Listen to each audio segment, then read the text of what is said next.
السلام علیکم، آپ دیکھ رہے ہیں گورکھدندہ ابرار قریشی آپ سے مخاطب ہوں۔ صاحب و تحریک انصاف کے خلاف نیا منصوبہ کس نوعیت کا ہے؟ عرفان سلیم کا شکوہ عمران خان کے خلاف اب تک جو کچھ ہو چکا اس سے آگے کیا ہوگا اور طاقتور جو ہیں وہ چاہتے کیا ہیں؟ ایران جنگ کا بہانہ اور وزیر اعظم نے یہ سارا قصور ذمہ داریاں کس کے اوپر ڈال دی ہیں؟ ٹرمپ کا حتمی فیصلہ کس نوعیت کا ہے؟ اس سمیت دیگر اہم خبروں کے اوپر بھی بات کریں گے، جس میں اب دیکھیں گے کہ ملک کی سب سے بڑی اعلیٰ عدالت کے چیف جسٹس یحییٰ آفریدی کو بار کونسل کے سینئر قانوندان عہدے داران تو تم اور تمہیں کا لفظ جو ہے وہ کہہ کے پکار رہے ہیں۔ اس کے علاوہ سہیل آفریدی صاحب کب گرجیں گے، برسیں گے، کیا ہوگا؟ تو جب آپ نے جن ججوں سے انصاف چاہیے تھا تو انہیں آپ نے تتر بتر کر دیا، لاہور بینچ کا حصہ بنایا، لیکن ملتان میں کچھ جج لگیں گے۔ جسٹس بابر ستار کو آپ نے KPK میں بیچ دیا۔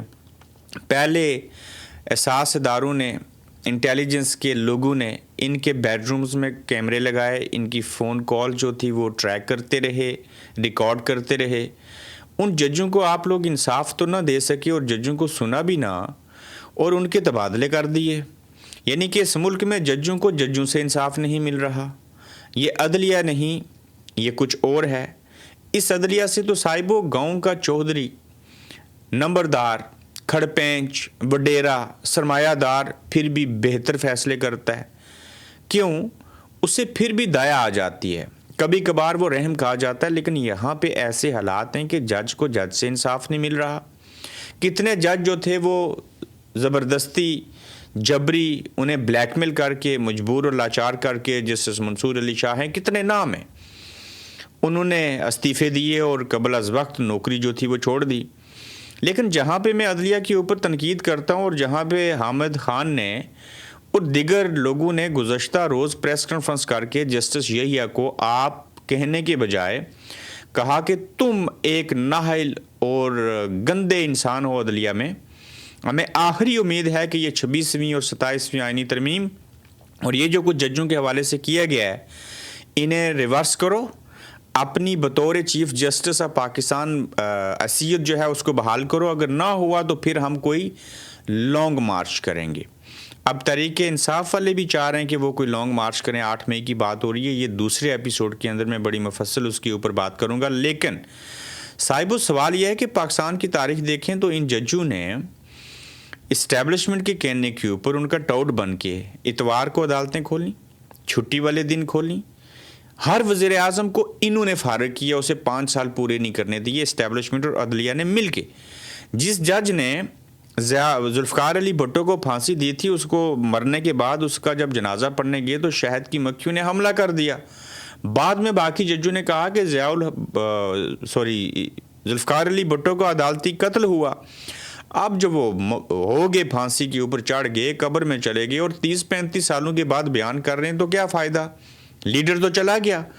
تو اس عدلیہ نے جتنا پاکستان کے اندر اسٹیبلشمنٹ کے ساتھ مل کے کھلواڑ کیا ہے، آئین کا، انصاف کا قتل عام، جمہوریت کا قتل عام، میں کہتا ہوں کہ تمام اداروں سے، علماء اکرام سے، سیاستدانوں سے اور اسٹیبلشمنٹ سے، فوج سے بھی زیادہ عدلیہ نے پاکستان کے اندر ستیہ ناش کیا ہے۔ یہ عدلیہ آج بھی ٹھیک نہیں ہو رہی۔ میں اکثر دیکھتا ہوں یہ یحییٰ آفریدی، سہیل آفریدی، شریار آفریدی، فلانا آفریدی، شاہد خان آفریدی، یہ ہو کیا رہا ہے؟ یہ اس قبیلے کے لوگ تو بڑے جنگجو قسم کے اور بڑے طاقتور ہوا کرتے تھے۔ تو قبائل بھی تو لوگوں کی پہچان ہوتے ہیں نا، میں ایک قبیلے کو ہیٹ نہیں کر رہا، لیکن عدلیہ کے اندر جس نوعیت کی چیزیں ہو چکی ہیں، آپ دیکھیں نا، عمران خان کو انصاف نہیں مل رہا، اس ملک میں نواز شریف کو انصاف نہیں ملا، زرداری، بے نظیر، ذوالفقار علی بھٹو، کسی کو انصاف نہیں ملا۔ مجھے ایک شخص کا نام بتائیں، اگر نواز شریف برے تھے، سزا سنا دی، تو اسی سپریم کورٹ نے، اسی ملک کے سپریم کورٹ نے سزا سنائی اور دوسرے اسی سپریم کورٹ کے دوسرے جج نے اپنی فیصلے کو غلط قرار دے دیا۔ وہ بھائی غلط تھے تو ان کا فیصلہ واپس کیوں لیا؟ اگر غلط نہیں تھے تو سزا کیوں دی؟ آج عمران خان کے ساتھ بھی یہی عدلیہ کر رہی ہے۔ تو یہ وہ وکلا ہیں جو کہتے ہیں ہم نے کالا کوٹ پہنا ہے۔ میں نے لطیف کھوسا صاحب کا انٹرویو کیا, میں نے شعیب شاہین صاحب اللہ مغفرت کرے ان سے بات کی, باقی وکیل ہمارے دوست بھی ہیں, ہم بعض ججوں کو بھی جانتے ہیں, لیکن یہ اللہ کی صفات میں سے ایک بڑی صفت ہے انصاف کرنا, لیکن ہماری عدلیہ تو ٹاؤٹ ہے, یہ تو انصاف نہیں کرتے, انہیں تو 48 سی سی کی وہ گاڑیاں چاہیے. تو ہم کل کہیں بیٹھے تھے تو ہم بات کر رہے تھے کہ کسی بھی ملک کے اندر جو ہے وہ صرف ایک کام چاہیے, کوئی معیشت ٹھیک کرنے کی ضرورت نہیں ہے, کوئی ٹیکس کلیکشن کے اوپر زیادہ توجہ کی ضرورت نہیں ہے. اور بھائی جب ایک انصاف کرو گے تو ٹیکس کلیکشن تو ہو جائے گی. لوگ تو ٹریفک لائٹس کا جو اشارہ ہے وہ بھی نہیں توڑیں گے, چونکہ انہیں پتہ ہے یہاں کسی فیلڈ مارشل کو استثناء حاصل نہیں ہوگی, کوئی وزیر اعظم نہیں بچ پائے گا. یہاں برطانیہ کے اندر جو بورس جانسن تھے انہوں نے قانون کی خلاف ورزی کی, اخلاقیات کی خلاف ورزی کی, اور وہ ڈانس کرتے ہوئے پارٹی میں ویڈیو آئی, اوپر سے کووڈ تھا اور عوام کو کہا کہ آپ ڈسٹینس رکھیں, اور خود ڈانس کر رہے تھے, وہ فارغ ہوگی وزارت عظمیٰ سے. تو کتنی ایسی مثالیں ہیں, اور شرم آتی ہے کہ ہم غیر مسلم کی مسلمان ہو کے مثال دیتے ہیں. تو یہ عدلیہ کے اوپر بات کرنا اس لیے ضروری ہے کہ اس عدلیہ کو بھی ٹھیک کرنے کی ضرورت ہے. اسے کون ٹھیک کر سکتا ہے صاحبو؟ وکلا, قانون کے محافظ وہ ہیں. دیکھیے ملک کا آئین ہے, لیکن اس آئین کی تشریح جو ہے وہ عدلیہ نے کرنی ہے. اب چیف جسٹس واحد اسلامی دنیا کی تاریخ کا یا پاکستان کی تاریخ کا جسٹس یحییٰ آفریدی ہے, جو اپنے اختیارات آئینی عدالت کو دے رہا ہے, اور آئینی عدالت جنہوں نے بنائی آپ کو پتہ ہے. تو لہٰذا جس ملک میں انصاف نہ ہو وہ معاشرہ, وہ ملک کبھی بھی ترقی نہیں کر سکتا. تو اب دیکھتے ہیں کہ وکلا نے جو تو اور تم اور تمہیں کا لفظ استعمال کیا ہے, اس کے بعد جو ہے وہ بدتمیزی کرنے کے بعد کو عملی کام بھی کریں گے, یا بدتمیزی کر کے انہوں نے اپنی بڑاس جو ہے وہ نکال لی ہے. پھر عمران خان صاحب کی 85% آنکھ خراب ہوگی, اسے 100% سمجھیں. دوسری بھی ہو رہی ہے, بشرا بیگم کی ہو گئی, فلک جاوید یا کیا نام ہے اس لڑکی کا, اس کی بھی ہو رہی ہے. بے گناہ لوگ جیلوں کے اندر ہیں, انصاف ہو کوئی نہیں رہا, احتجاج یہ لوگ کرتے نہیں. تو عمران خان کو میں نے آپ کو بتایا تھا کہ یہ ڈیل نہیں کریں گے, یہ باہر نہیں جائیں گے, یہ بیماری کا بہانہ بھی نہیں بنائیں گے, انہیں بیمار کیا جائے گا. میں نجومی تو ہوں نہیں, کیونکہ حسین شہید سروردی کے کیس کو میں نے اسٹڈی کیا تھا. انہیں بیمار کیا گیا تھا جیل میں, پھر بیرونی دنیا میں بھیجا گیا تھا. جب ان کو بھیجا گیا تو وہاں انجیکشن لگا کے ان کو مارا گیا تھا. پھر آئے تھے شیخ مجیب الرحمان, ان کی پارٹی کے سربراہ, پھر بھٹو یحییٰ نے کیا کیا, وہ تو الگ کہانی ہے. تو اب عمران خان صاحب کو اتنا تو بیمار کر دیا, ایک آنکھ کی بینائی چلے گی, اب دوسری کا خدشہ ہے. آنے والا وقت یہ بتا رہا ہے کہ ان کو اتنا ذلیل و خوار کرنا چاہتے ہیں یہ اسٹیبلشمنٹ اور عدلیہ, کہ عمران خان خود سے بولے, اسے پوچھا جائے کہ بتا تیری رضا کیا ہے. عمران خان خود کہے اب نکالو جیل سے باہر, میں کرتا ہوں ایک ٹویٹ اور بیچ تو مجھے بیرونی دنیا میں. نیلسن منڈیلا بھی تو گئے تھے نا, آیت اللہ علی خامنائی نے بھی تو کئی سال بیرونی دنیا میں گزارے نا, فرانس سے واپس جا کے 1979 میں انقلاب لایا تھا. تو لہٰذا یہ قوم کے پاس اب بھی موقع ہے, اور عدلیہ کے پاس, اور بالخصوص وکلا کے پاس, باز آ جائیں اور غور و فکر کریں اور کوشش کریں کہ اپنی قیادت کو لیاقت علی خان, قائد اعظم فاطمہ جناح سے لے کے عمران خان تک مت مروائیے. اگر آپ ان کو مروا دیا تو آپ کی اپنی مت ماری جائے گی. لہٰذا ضروری ہے کہ قبل از وقت چیزوں کا ادراک کیا جائے, اور عمران خان کے خلاف یہی کچھ ہوگا جو ہمیں بیرونی دنیا میں بیٹھ کے, ماضی کو دیکھ کے, حال کو دیکھ کے مستقبل نظر آ رہا ہے کہ عمران خان کو انہوں نے نہیں چھوڑنا. اب کیا بچا, پہلے تو ملاقات ہو رہی تھی, اب تو ملاقات بھی نہیں ہو رہی, اب آنکھ بھی خراب ہو گئی. اس کے بعد اسی خبر کا انتظار کرنے کے کوئی مرنے کی خبر آ جائے تو اس کے بعد کیا کریں گے, کچھ کر بھی لیں گے تو کیا اکھاڑ لیں گے. تو یہ حالات اس ڈگر پہ اس لیے پہنچے ہیں کہ علامہ ناصر راجہ اور محمود اچکزئی یہ فیصلہ کریں گے. سہیل افریدی کہتا ہے میں ان کو دیکھ رہا ہوں, وہ دونوں کہتے ہیں ہم خان کو دیکھ رہے ہیں, خان سے آپ کو ملنے نہیں دے رہے, اور عوام جو ہیں آپ سب کی طرف دیکھ رہے ہیں. تو یہ کوئی ہجوم اور کوئی پی ٹی آئی تو صرف انقلاب لا نہیں سکتی بھائی. آپ پٹھانوں کو کے پی کے سے لا کے تو رجیم اپنے بہتری کر نہیں سکتے, اس رجیم کے خلاف کچھ بول نہیں سکتے. یہ سب کو ایک اور نیک ہونا پڑے گا. دیکھیں نا ملک کے اندر, میں اکثر لوگوں سے بات کرتا ہوں, بلکہ کل ایک پاکستان سے بینک میں جاب کرنے والے نوجوان آئے ہوئے تھے, تو انہوں نے کہا میں کوئی 12 ممالک میں گیا ہوں, مجھے جو ملک اچھے لگے ہیں, جو ترقی یافتہ لگے ہیں, وہ انصاف کرتے ہیں. تو میں نے کہا پاکستان کے اندر کہتا ہے 500 روپے بھی پیٹرول ہو گیا تھا, لوگوں کے سر پہ جھونی رینگ تھی. یہ تو وہ کچے کے علاقوں میں ڈاکو جو ہوں وہ بھی ہے، بلکہ انہیں بھی نہیں فرق پڑتا. یہ ملتان اور جو دیگر علاقے ہیں پنجاب کے بیک ورڈ، ان لوگوں کو، کسانوں کو فرق پڑتا ہے. تو یہ قوم آپ 1000 روپیہ بھی کر دیں، ہاں کہیں گے ست بسم اللہ، مسئلہ ہی کوئی نہیں ہے. تو بات عمران خان کی ہو رہی تھی، تو آپ لوگوں کو کیا لگتا ہے کہ آنکھ خراب ہو جانے کے بعد کیا وہ جب سننے سے اور دیکھنے سے آری ہو جائیں گے، پھر کیا کریں گے؟ اس لیڈر کا شکل دیکھیں گے. تو یہ پیار محبت تو دل کے اندر چھپائے بیٹھے ہیں نا. یہ جو اندھا بھی ہے وہ اس کا اظہار کیجئے نا، آپ کے اپنی ذات کے لیے کیجئے. وہ تو ایک شخص ہے، اس نے کہا تھا میں تو برداشت کر لوں گا، آپ نہیں کریں گے. میں دیکھ رہا ہوں سوشل میڈیا کے اوپر لوگ رو رہے ہیں، لوگ گلے شکوے کر رہے ہیں. لوگوں کو سمجھ آ رہی ہے کہ ان کے ساتھ یہ جو عمل ہے وہ ہوا کیا. وہیں پہ جہاں انصاف کی بات ہوتی ہے، الیکشن کمیشن نے پاکستان تحریک انصاف کے خلاف ایک بہت بڑا منصوبہ بنا لیا ہے. صاحبوں اس منصوبے کو اگر دیکھا جائے، غور کیا جائے، تو اس میں پی ٹی آئی کو ڈی لسٹ کرنے کے لیے الیکشن کمیشن نے ایڈوانس ماحول بنانا شروع کر دیا. میں یہاں ایک بات بتا دوں، یہ جو آزاد کشمیر کے اندر آئی جی صاحب وارنٹ گرفتاری اور ایف آئی آر جوائنٹ عوامی ایکشن کمیٹی کے اوپر کر رہے ہیں، اس پر، اور جو آزاد کشمیر کے ادھر تحریک انصاف کے اوپر بین لگ گیا، یعنی کہ وہ الیکشن نہیں لڑ سکیں گے، اس طرح کی جو صورتحال ہے وہ، پھر ان کا اگلا منصوبہ کیا ہے، الیکشن ہونے یا نہ ہونے، اور اس میں جوائنٹ عوامی ایکشن کمیٹی کو کیا کرنا چاہیے، بڑی تفصیل کے ساتھ بات کروں گا. ایڈوانس جو ماحول بنایا الیکشن کمیشن نے، اس میں الیکشن کمیشن آف پاکستان نے انٹرا پارٹی انتخابات نہ کرانے پر 2 سیاسی جماعتوں کی رجسٹریشن منسوخ کر دی ہے، جس کے بعد ملک میں رجسٹرڈ سیاسی جماعتوں کو مجموعی تعداد کم ہو کر 167 رہ گئی. پہلے یہ 169 تھی. الیکشن کمیشن کی جانب سے جاری کردہ نوٹیفیکیشن کے مطابق سابق چیف جسٹس افتخار محمد چودھری کی جماعت Pakistan justice and democratic party اور استحکام پاکستان تحریک کو ڈی لسٹ کر دیا گیا ہے. ان جماعتوں کے خلاف یہ کارروائی الیکشن ایکٹ اور رولز کے مسلسل جو خلاف ورزی ہے اس کے تحت کی گئی، اور انٹرا پارٹی الیکشن نہ کرانے اور سالانہ مالی گوشوارے جمع نہ کرانے پر عمل میں لائی گئی. یہی کام تحریک انصاف نے کیے، تو لہٰذا اب ان کو بھی جب فارغ کریں گے تو یہ جواز ہوگا، قانون ہوگا، ایگزامپل ہوگی.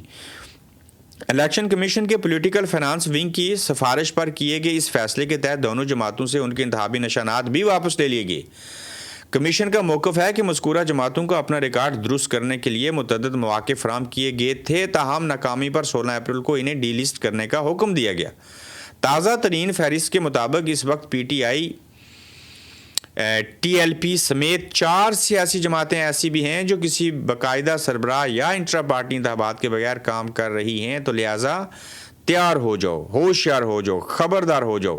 عرفان سلیم کا شکوہ ہے، اور کیسا شکوہ ہے، اور یہ عرفان سلیم ہے کون؟ الیکشن کمیشن کی جانب سے سینٹ ضمنی انتخاب پر حکم امتناعی کے بعد جماعت کی طرف سے کوئی رہنمائی فراہم نہیں کی گئی. ان کا شکوہ یہ ہے کہ عدالتی حکم امتناعی کے بعد نہ مرکزی، نہ صوبائی قیادت اور نہ ہی کسی ترجمان کو اس کا موقف سنا گیا. مجھے غیر رسمی طور پر کہا گیا کہ اپنی صوابدید پر عمل کیجیے. طاقتور قوتیں انہیں ناقابل قبول سمجھتی ہیں، پھر بھی انہیں 2024 کے عام انتخابات کی طرح دباؤ میں آ کر کسی بھی قوت سے مذاکرات کرنے سے انکار کر دیا. قیادت کی ہدایت نہ ملنے پر پشاور ہائی کورٹ میں اسٹے آرڈر کو چیلنج کروں گا اور عزم متزلزل نہیں ہوگا، اور عمران خان کے بتائے راستے پر جدوجہد جاری رکھوں گا. شکوہ بھی ہے، نیت بھی ہے، اور ارادہ بھی ہے. صاحبو، ایران جنگ کا بہانہ کیسے ملا اور کیا ہوا؟ گزشتہ روز وزیر اعظم نے ایک بیان دیا. پاکستان کے پرنٹ میڈیا، ڈیجیٹل میڈیا اور الیکٹرانکس میڈیا نے اس بیان کو نشر کیا. وہ کہتے ہیں کہ دیکھیے، ہم نے بڑی اچھی حکومت کی تھی. خان صاحب کے رجیم چینج کے بعد، وزارت عظمیٰ سے ہٹنے کے بعد اور نئے الیکشن میں، وہ یہ نہیں کہتے ہم نے فارم 40 کو 47 میں بدلا تھا تو آئے تھے. کہتے ہیں ہم نے پچھلے 2 سالوں میں اتنی محنت کی کہ امریکہ اور اسرائیل نے، جس بورڈ آف پیس کا ہم حصہ تھے، ان ممالک نے ایران کے اوپر حملہ کیا اور ہماری 2 سال کی محنت کے اوپر پانی پھیر دیا. ہم بہت ترقی یافتہ ملک بن چکے تھے، دودھ اور شہد کی نہریں بہہ رہی تھی. تو اب یہ سارے گناہ ایران کے ساتھ اسرائیل اور امریکہ کی ہو رہی ہے. باقی اسلامی ممالک ساتھ دے رہے ہیں ایران کے خلاف. پاکستان کا نہ لینا نہ دینا، پیٹرول تو پوری دنیا میں مہنگا ہوا. یہ بیان کسی ملک اور نے نہیں دیا کہ ایران جنگ کی وجہ سے جو ہے وہ ہمارے ملک کا بیڑا غرق ہو چکا ہے. تو وزیر اعظم اور کہتے ہیں کہ یہ ایران جنگ کی وجہ سے ہماری معیشت کمزور ہو گئی، ورنہ ہم نے بڑا اچھا کام کیا تھا. تو صاحبو، کیا آپ لوگ اس بات سے اتفاق کرتے ہو کہ ایران جنگ کی وجہ سے پاکستان کی معیشت، پاکستان کی سیاست خراب ہوئی؟ کسی کو استثناء بھی ایران جنگ کی وجہ سے ملی. عمران خان جیل میں بھی اپنے ایران جنگ کی وجہ سے ہیں. 9 مئی بھی ایران جنگ کی وجہ سے ہوا. یہ فارم 45 کو 47 میں بھی ایران جنگ کی وجہ سے بدلا گیا. تو یہ کیا آپ کو کوئی بات سمجھ میں آتی ہے کہ وزیر اعظم صاحب اسلامی جمہوریہ پاکستان کے سرعام بیان دے رہے ہیں, جھوٹ بول رہے ہیں, اور وہ ٹی وی چینل کے اوپر چل بھی رہا ہے اور کوئی بندہ آگے سے سوال نہیں کرتا. یہ بلیڈی سویلین بلیڈی اوورسیز میں بیٹھے ہوئے جن کو آپ یوٹیوبر کہتے ہیں, ہم تو یہاں سے بیٹھ کے بات کر رہے ہیں. ہمیں تو بات کرنی پڑے گی. جو اچھی بات کرے گا اس کو سارا آنکھوں کے اوپر رکھیں گے. جو غلط بات سرعام اس دور میں کیمرے کے سامنے جھوٹ بولے گا, تو اگر کسی کا ضمیر زندہ تو اسے اس کے اوپر تنقید کرنی چاہیے, وہ عمران خان ہی کیوں نہ ہو. کیا ہم سہیل افریدی اور باقیوں پہ تنقید نہیں کرتے؟ یہ جو سپیکر تھا, یہ جو تاحیات کے پی کے کا سپیکر مرات لینے لگا تھا, اسے بھی ایک طرح سے استثناء چاہیے تھی, تو کرتے نا وہ. ہم لوگوں نے تنقید کی نا اس کے اوپر. ہوتے کون ہیں لوگوں کے عوام کے پیسوں سے اپنے لیے مرات لینا اور پھر اپنے آپ کو استثناء دے دینا. بھائی نہیں ہوگا ایسے. اگر آپ کو کسی سے ڈر اور خوف ہے, سپیکرشپ چھوڑیے, گھر چلے جائیے, قومی خزانے سے تحفظ لے کے اور آئینی اور قانونی پیچیدگیاں پیدا کر کے. آپ کو تحفظ نہیں چاہیے. جس نے آپ کو گرفتار کرنا ہے گھر سے بھی کر لے گا, قبر سے بھی نکال کے لے آئے گا. جنرل ضیاء کا دور آج کے دور سے بہتر کیوں تھا؟ میں تو اس دور میں پیدا بھی نہیں ہوا تھا. آپ میں سے جو ہوئے تھے اگر دیکھ رہے ہیں تو کیا آپ یہ مانتے ہیں کہ جنرل ضیاء الحق کا دور آج کے دور سے بہتر تھا؟ اور اس کی کیوں کا جواب آپ دے سکتے ہیں؟ ہم آپ کو بتاتے ہیں. جنرل ضیاء الحق کے دور میں بھی ججز کے تبادلے کا ایسا طریقہ کار رائج نہیں تھا. جسٹس بابر ستار کا خط, وہ کہتے ہیں کہ ججز کے تبادلوں کو بطور ہتھیار استعمال کرنا عدلیہ میں ایک ایسے کلچر کو فروغ دے گا جہاں بے ضبطگیاں اور نااہلی پنپے گی. آئین کے آرٹیکل 200 اور 209 میں کی گئی ترامیم کو ججز کو دباؤ میں لانے کے لیے ایک ہتھیار کے طور پر ڈیزائن کیا گیا ہے. وہ کہتے ہیں کہ اب ججز کو دیگر مقامات پر تبادلے کی دھمکی دی جا سکتی ہے, اور اگر وہ تبادلہ قبول نہ کریں تو انہیں سزاؤں کا سامنا کرنا پڑ سکتا ہے. جنرل ضیاء الحق کے دور میں بھی ججز کے تبادلے کا ایسا طریقہ کار واضح نہیں تھا, رائج نہیں تھا, اور جسٹس بابر ستار کا جوڈیشل کمیشن کے اجلاس سے پہلے چیف جسٹس کو لکھے گئے خط کا جو متن ہے وہ آپ کے سامنے رکھا ہے. یہ اسناد ملک صاحب بڑے اچھے کورٹ رپورٹر ہیں, انہوں نے یہ بات جو ہے وہ سامنے رکھی ہے. ٹرمپ نے صاحب و حتمی فیصلہ کر لیا اور نیا شوشہ چھوڑا ہے. یہ بھی نا ایک بہت بڑی فلم ہے, اس سے ایکٹنگ کرنی چاہیے میرے خیال سے ڈونلڈ ٹرمپ کو. اور یہ شخص جتنے جھوٹ اس نے بولے اور جس طریقے سے ایک بزنس مین کو سیاست میں لائے, ٹھیک ہے عوام نے ووٹ دیے, پیس کے نام کے اوپر آیا, وار شروع کر دی, بڑے کھلواڑ کیے. اب وہ کہتے ہیں کہ اب اسلام آباد میں مذاکرات نہیں ہوں گے. امریکی صدر ڈونلڈ ٹرمپ نے کہا کہ اب ہر بار کسی دستاویز پر بات کرنے کے لیے 18 گھنٹے کے طویل پروازیں کرنا ممکن نہیں, ہم تھک چکے ہیں. ایران نے ہماری مت مار دی ہے اور اس لیے آئندہ مذاکرات ٹیلی فون کے ذریعے کیے جائیں گے. یہ مت مارنے والی بات میں نے کہی ہے, ڈونلڈ ٹرمپ نے نہیں کہی. وائٹ ہاؤس میں ناسا کے آرٹیمس روم مشن پر جانے والے 4 خلابازوں سے ملاقات کے دوران امریکی صدر نے وہاں موجود صحافیوں کے سوالات کے جوابات دیتے ہوئے کیے. صحافیوں سے گفتگو کرتے ہوئے ٹرمپ نے کہا کہ میں آمنے سامنے ملاقات کو پسند کرتا ہوں, مگر جب ہر ملاقات کے لیے 18 گھنٹے سفر کرنا پڑے اور روانہ ہونے سے پہلے ہی معلوم ہو کہ وہ ایک ایسی دستاویز دیں گے جو آپ کو پسند نہیں آئیں گی, تو یہ عملی کام نہیں ہو سکتا. یہ بی بی سی نے رپورٹ کیا ہے. ٹرمپ صاحب نہ تو آپ ان کے سامنے بیٹھ کے ان کو یوکرین کے صدر کی طرح ڈانٹ سکتے ہیں, یہ ایرانین ہیں, آپ ان کے سامنے بیٹھیں, وہ پی ایچ ڈی ہیں, بڑی تیاری کر کے آتے ہیں, پڑھے لکھے لوگ ہیں, دلیر ہیں, غیرت مند لوگ ہیں, تو آپ آئیں نا ان کے ساتھ مذاکرات کریں نا.